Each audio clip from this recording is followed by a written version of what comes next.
because we are continuing in our sermon series, The Seven Churches of Revelation, and it got me actually thinking, maybe I was feeling nostalgic because of my birthday coming up, but I was thinking all the way back to my college years, all the way back to 2006 and 7, so many moons ago. And I lived in a two-bedroom apartment with two other guys, Jake and Pete. And Jake and I shared one room, and then Pete, because we drew straws, got the single bedroom, and he was lucky. But Jake and I shared a room, and then my wall was right along Pete's wall. And Pete was one of these guys, we got along great, but he could not wake up for anything. Some of you are like Pete would set 10 alarms in the morning. And this is like when people used to use their TV as an alarm clock. Do you guys remember that? How you could set your so he would the TV would come on. And then the clock radio would be going off. And then cell phones were just starting to have alarms on them, and he would have his cell phone go off. Dude wouldn't wake up at all. Well, the rest of the house would wake up because I shared an alarm. So all of a sudden, CNN's playing. The alarm clock is beeping. His phone is going off, and I would just bang on the wall. Nothing. So for almost every day, I would have to get up and literally go in Peter's room and shake him and be and just start turning things off.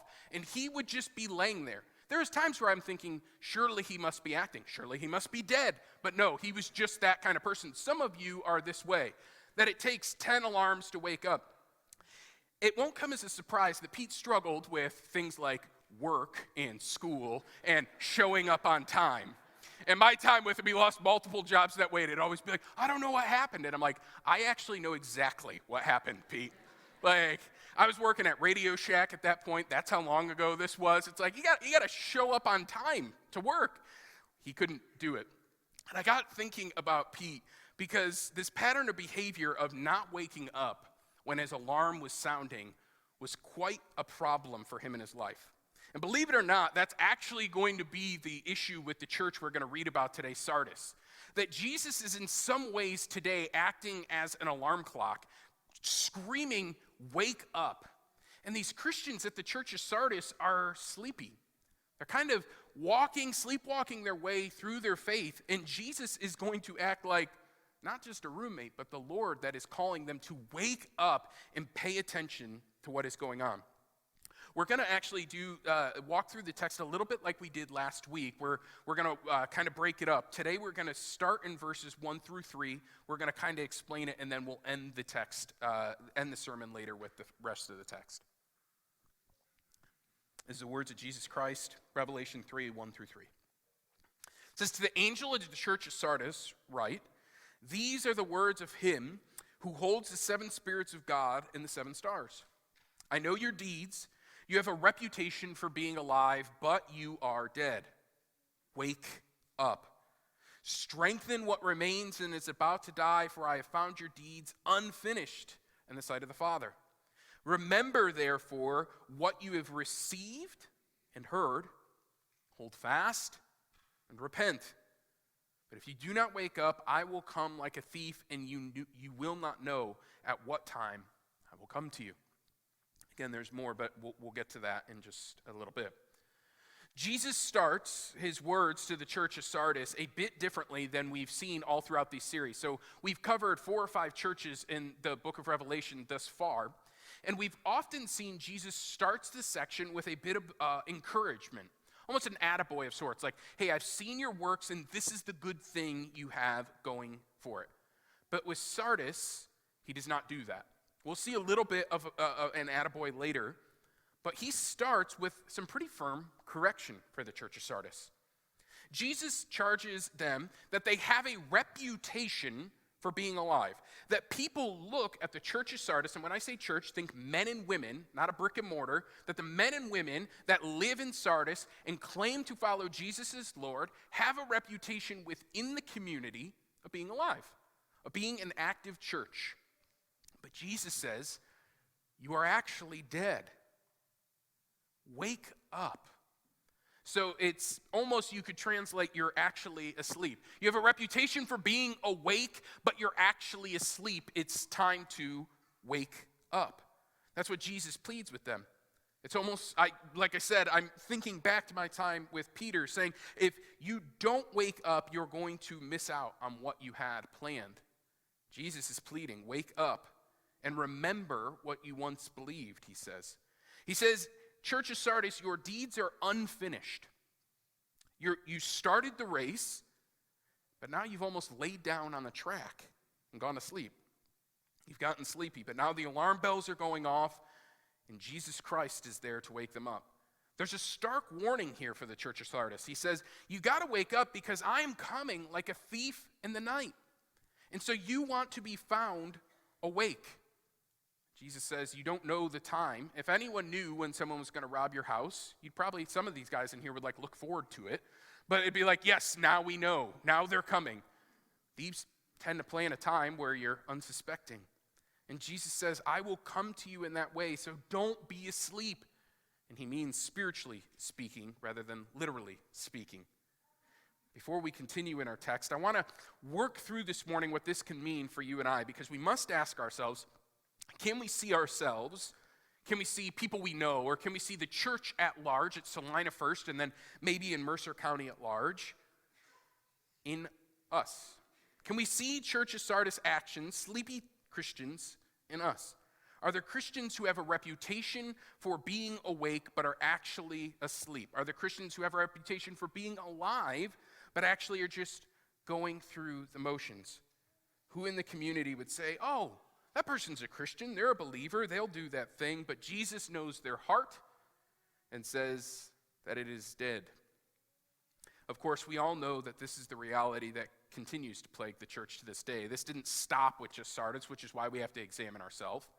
We see Christians going through the motions who knew their call from Jesus, and let's be clear here, Jesus is talking to Christians in Sardis. He's not talking to folks who have never come to know him because he says you started a race. That's really important. They already have believed. This is really, really important this morning because you could think, well, maybe Jesus is talking to folks who have never believed before. They need to start. These are folks who already believed, started to do works, and then have left them unfinished. They've gone to sleep. They started to believe, and that's likely how they got the reputation for being alive, but now they've gone to sleep. So this message is to Christians, not to non-Christians, who've started to follow Christ, but for some reason in their faith journey have gotten sleepy, who've laid down. These are Christian men and women who have no passion, no purpose, no point to their life, and are simply going through the motions. So those around them see some Christian movement, like they see them doing some quote-unquote Christian things. They have a reputation for being alive, but Christ who sees the heart knows they're dead. And we all understand this. Heck, some of you are maybe living this reality right now. So I was thinking and praying this week, it seems to me that Christians get sleepy in two main areas of their life: their responsibilities and their callings.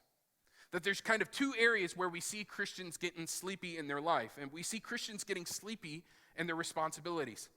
How many Christians do you know who are simply going through the motions at work, going through the motions at home, going through the motions with their children? How many times have you or I fallen into this trap? We get up and go to work because it's what we have to do, but we don't have initiative there. We work with no effort or no desire that would ever communicate to anyone that we're working unto Jesus Christ. When we come home, we plop in the couch. Doesn't matter what needs to be done. Doesn't really matter what we could do. Doesn't really matter if we should go to the gym or help out around the house or get dinner going. We just kind of do our thing. Some of you have been there before, right? Life is happening all around you, and you're there, but you're not really there. This is especially heartbreaking when it comes to your children. I've talked to many people who are older and whose children are out of the house, and when they look back on their life, they say, I wasn't really active the way I should have been. I wasn't really present the way I should have been. I didn't really engage the way I should have been. It's why grandparents are way better parents. They'll get on the ground and play. They have more patience for the story that just won't end. Because they look back and think, I wish I would have had more patience then. I was sleepwalking a little bit then. And I can't get that time back, but we can find ourselves sleepwalking. And yet Christ has called his followers to not sleepwalk in their responsibilities, but rather to be active at work, active in home, active in our marriage, active with our kids, active in our friend group, active in our community. Children need to be raised.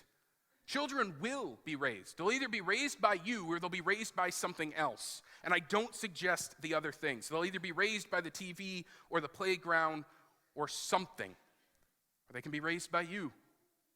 But that takes us to not be sleepy. And let's be honest here, men. Most of us struggle most with this. No one taught us how to communicate our feelings growing up. No one taught us how to talk or share our hurts and pains growing up. So what we were taught to do is just kind of stuff it deep and keep on moving. Some of the worst things can happen to my guy friends, and I'll be like, how you doing? And they'll say back like, well, you know, gotta keep on keeping on. It's like, but yeah, are you okay? Hey, another day, another dollar. Well, yeah, but are you all right? Whew, yeah, the weather this time of year. Because we didn't learn how to process these things, so we stuff it deep and we just kind of keep moving. But the problem is that starts to numb you, and you just start to go through the motions and, dare I say, sleepwalk in certain areas of your life. You might have a reputation for being alive, but inside you know you are dead. And some of you can even get frustrated in hearing that. I can be hard on men at times. I believe that men need to be called to a higher standard, and sometimes people get frustrated, but it's my birthday, so I doubt you're going to yell at me today. But it's easy to say back to that, oh, okay, Craig, yeah, you're talking about me. Now, my wife's going to be nudging me because I sit on the couch and I don't go to the gym and I do that stuff. Yeah, I get it. But here's the thing, Craig. I work 50 hours a week. I go to the ball game, I'm here on Sundays. What more do you want from me? What more does Jesus want from me? And what Jesus seems to want is you to wake up and take active roles in all of your life. To be active. To not be passive in things happening around you, but to actively follow Jesus every single day in your responsibilities. Proactively living rather than reactively living. Parenting unto Christ. Working unto Christ. Living unto Christ. Sober-minded, alert, awake, and you know if this is you or not. So if it's not you, don't feel any conviction. But maybe if it is you, and you know that you're sleepwalking through life, and you know that you're just kind of doing your thing because the bar is way too low for men at times, we just say go work a lot, and that's all you have to do. That's not what Christ sets the bar at for a godly man. If you know this is you, maybe this is your alarm clock this morning saying, wake up. Wake up in these areas of your life. Wake up in your responsibilities. The next area we see sleepy Christians is in their calling. Now, a lot of you have grown up and you've heard calling for pastors, right? You hear this pastor is called to do that. But do you know that the scriptures actually say that everyone is called to be a minister of the gospel? You're a minister. You can't opt out. I'm not the one that called you. If you are a Christian, God has called you. And because of the way we've used the language in the church, and pastors are called, I just work at the local plant, or I'm just a teacher. I'm just going through. You are called.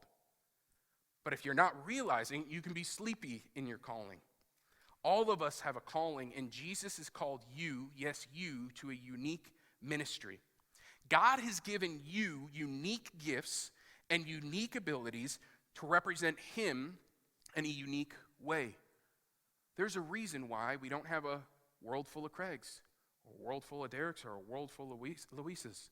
God has given us a unique body to reach a unique world in unique ways, but if you sleepwalk through your life, you will miss that calling every time. Some of you have looked around your conference room at work, or you've looked around the office and you think, this place is kind of a hellscape. These people really need Jesus. Man, if Pastor Craig could come at lunch or something like that. Some of you have even asked me, my uncle really needs Jesus. My dad really needs Jesus. Go get him, Craig. And it's like, well, why don't you go talk to him? You're the pastor. I don't know, man. You're the one that's called. And here's the thing. God has put you in your places of influence with your family, with your friends, with your coworkers, that I'll never go. So here's the opportunity you have before you. You have an opportunity to live into your calling and to share Christ where you go, to be a light in a dark world, or you can just say, boy, I hope Craig quits and somehow comes to work here. If we are Christians that are awake in our calling, we will look at the opportunities around us and say, I have an opportunity to represent Jesus where I work and where I live and where I play. I have an opportunity to represent Jesus with my friends, my family, my neighbors, my coworkers, and I am called to do this. Are you awake in this calling? If you struggle to see that God has given you a purpose and a plan, you will likely not see that you have a point, and so you have fallen asleep in this area. You might be just like our brothers and sisters in Sardis. You're going through the motions. You're here on a Sunday. You're thinking, what more do you really want from me, Jesus? And the truth is, he's calling you to wake up, to walk into what he has called you to be, and to take stock and realize what you're potentially losing if you don't. Your marriage will fall apart if you put it on autopilot. Your relationship with your kids won't be awesome if you put it on autopilot. You will probably be completely miserable at work. Some of you have really, really difficult jobs, and so you've let it completely bring you down and crush you. If you go in every single day and say, Lord, I'm praying for a new job. I don't know why you've kept me at this place, but as you've kept me here, I have to believe that I'm supposed to make an impact here, and so help me to make an impact here, Lord. It's the way I pay my bills, but the only reason I'm going in, and the only reason I'm not going to be grumpy, and the only reason that I'm going to go in with a smile and try and do my best is because I'm called by you, God, to do that. Imagine what would change in your life if you went in with that attitude, if you woke up in these ways. If this is you today, listen to how Jesus says you can do that. If you're hearing the alarm, if you're thinking this might be me, Jesus has a few specific things. Go to the next slide, Bridget. And the first is wake up. Recognize that you've fallen asleep or that you're sleepwalking in this way. Hear the alarm today. And after you wake up, strengthen what remains so it doesn't die. If this morning is speaking to you, and you've gotten a little sleepy in some area of your life that Christ is calling you to be active in, you might be thinking, okay, Jesus is calling me to wake up. I need to go and start a whole bunch of new stuff. I need to redo new things. Tomorrow I'm going to start, reading my Bible every single day for 3 hours a day, and I'm going to start working at the food pantry, and I'm going to start the Bible study at work. And you can almost feel this conviction to start a whole bunch of new things. And what does Jesus actually tell the church at Sardis? He says, start doing the stuff you were already doing again. Strengthen the stuff that remains so it doesn't die. Recommit at home. Recommit with your kids. Recommit with your spouse. Some of you on the car ride home need to learn these words. Just simply say, sweetie, we both know he was talking about me. We both know I've been asleep in this area. Please forgive me. I want to get back at it. That's it. If you've never apologized to your spouse, you're either Jesus Christ or incredibly proud. And as you're not Jesus, you might have some things where you say, hey, I've dropped the ball in this area. I've screwed up in this area. I've been sleepy in this area. Forgive me. I want to strengthen what remains. I want to recommit and walk like this. I want to get back at it. I want to dive back in. Jesus' counsel is super practical to the church at Sardis. He says, as you've been sleepy, don't wake up and try and start a whole bunch of new stuff. Just rather focus on what you were already doing when you went to sleep. Strengthen what remains is his counsel to the church at Sardis, and it's his counsel to us. So how do we do that? We remember what we have heard and what we believed. That's what Jesus tells the church at Sardis. Remember, this message is for Christians at the church of Sardis. Maybe you've never accepted Christ before, and know that you're always welcome with us. But this text is specifically for those who have once believed and started a Christian walk, started a Christian journey. And Jesus says, I want you to remember that and return to that.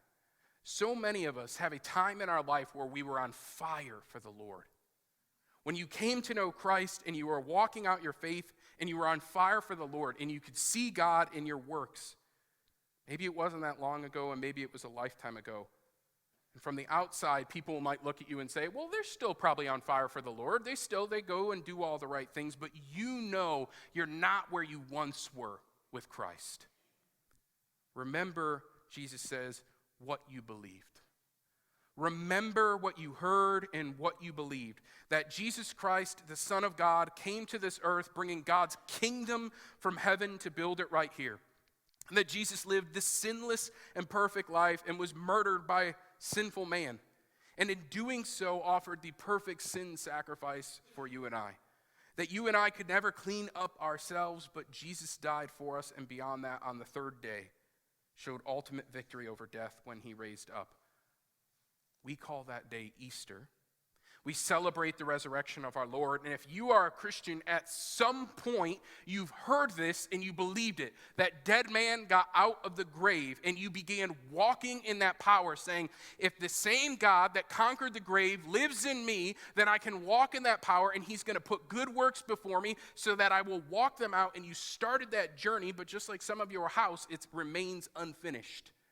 And there's projects in every room of your spiritual life. Jesus is saying, strengthen what you started. Get back to what you started. Remember, church, and take this warning as it is from Christ. We lie to ourselves all the time and think, I don't need to do that. This message is for someone else. Pastor Craig, I hear you. Maybe I could do better in this area. I'm certainly not apologizing to my spouse. That's not going to happen. But I probably could do better in some of these areas. But then the excuses will start running. Let me get through ball season, and then I'm going to get back after it. Let me get through this next project at work, and then I'm going to get back after it. Let me do this, and then I'm going to really get back into it. My favorite is when I see people out in the community, and they'll be like, they haven't come to church in a month, and they think like I take attendance. I don't. But they see me, and it's like, oh, hey, Craig. I'm like, hey, how are you? Oh, I'm going to get back to church. I'm like, that's okay. Well, it's just been crazy. Yep, everyone's got a crazy life. You see how easy we fall into those traps? You see how easy we make excuses? It's very easy for you this morning to hear that and know, man, I know I need to wake up in this way. But you're hearing the alarm, and you don't want to. Friends, remember what Jesus says, that I come like a thief in the night. You will not be expecting me. There is no time to wait. Wake up and strengthen what remains. Remember what you have heard and what you believed, and that sent you on your way.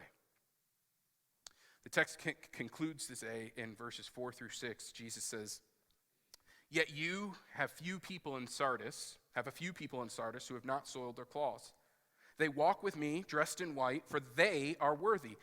The one who is victorious, like them, the people in Sardis, will be dressed in white, and I will never blot out that person's name from the book of life, but will acknowledge that name before my Father and his angels. Whoever has ears, let them hear what the Spirit says to the churches. As with almost every church Jesus is speaking to in the Revelation, there are some ways the church was walking that was good. Because let's be honest, just as the case today, the church is a body of people. And as you get over 10 or 15 people, you're likely going to have a dynamic environment where some are doing really great, some are on fire with the Lord, and some are falling asleep. And Jesus says, those of you who are awake, dressed in white, which is the illusion of wearing Christ's righteousness. He supplied the robes. You're dressed in white because you're walking in him. He says you haven't soiled yourself. You haven't dirtied up his righteousness. They're awake, if we can continue that analogy. This is a section of encouragement for them, and it could be for many of us. First, it shows us that Jesus sees our actions and is a good and faithful judge. He looks at the church of Sardis and says, this is the majority of you struggling with this problem, but there are some of you who have faithfully walked with me, and that should give us encouragement. Because in a society where everyone gets lumped together, Jesus sees us individually. He knows our hearts, and he judges. It's not like the teacher that punishes the whole class because one kid, probably me, was talking. Jesus says, no, I see that some of you are walking rightly. He sees our individual actions and holds us each accountable to the path and to the journey he has called us to. This should be an encouragement for us to do what? Stop looking at other people. Stop judging other people's journey. Stop basing yourselves off other people and other people's responsibilities and other people's callings, because we can get so distracted looking at other people that we don't pay attention to Jesus. We can get so distracted thinking about how other people have it perfect, or other people are way worse than us, so at least we're not as bad as them, that we're not actually looking to Jesus. We can get so focused on other people's responsibilities and giftings and situations with forgetting that Jesus has given us our own. Instead of worrying about others, focus on what Jesus has called us to. Because he's going to judge us not on what he called someone else to do.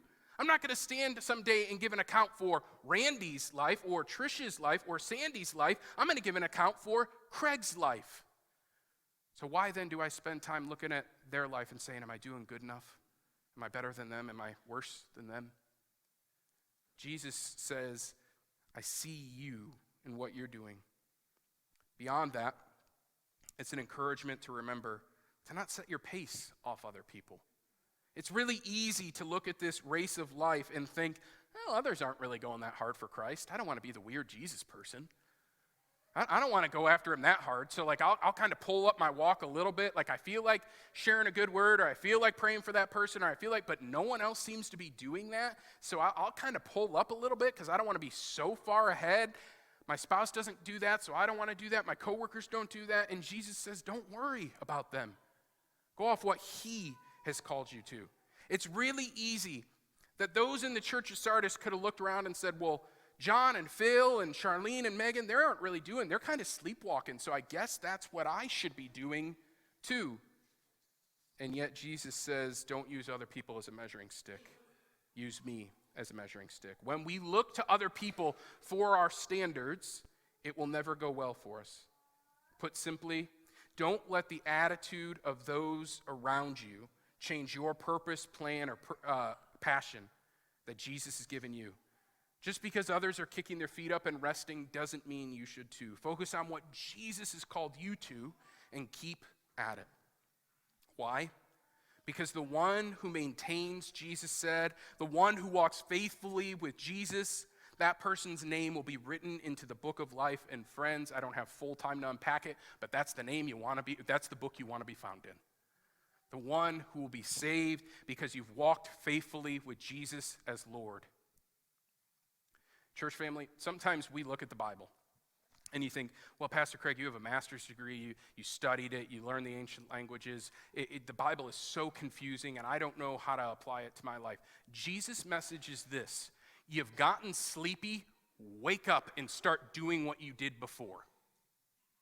I literally read it this week and I thought, Jesus, how do I get the full sermon out of that? Because it's a really simple message. We can make spirituality way more complicated than it needs to be at times. If you know in your heart that you've been lagging in certain areas, responsibilities at home, responsibilities at work, your call and who Jesus has called you to be, service to the church, service to the community, service to your neighbor, his response is just wake up. To start working again, to start walking again, to start living again. And so if you're thinking, I don't know that this was that profound, it's not. I don't aim for profound, ever. I aim for what Jesus is saying, and he's just saying, wake up. And so today, if you found yourself thinking the alarm is going off, and you're a little bit like my roommate Peter, the TV's on, the alarm clock is on, the phone is beeping, your roommate's there shouting, Jesus is there shouting, just wake up. And today, if you are awake, remember that Jesus says, keep your eyes on me. There'll be those around you that fall off in certain ways, and that will tempt you to say, well, if they're not doing it, why should I do it? Because he sees you, and his encouragement is to one who maintains will be written in the Lamb's Book of Life, which is really good. I thought of Hebrews 12 this week, and this is what I'll close with, where Hebrews 12, 1 and 2 says, therefore, since we're surrounded by such a great cloud of witnesses, let us throw off the sin that so easily entangles and hinders our journey, and let us run with perseverance the race marked out for us. Let us fix our eyes on Jesus, the pioneer and perfecter of our faith, who for the joy set before him endured the cross, scorning its shame, and sat down at the right hand of the throne of God. Consider Jesus, who endured such opposition for sinners, so that you will not grow weary and lose heart. Let's pray as the worship team comes forward.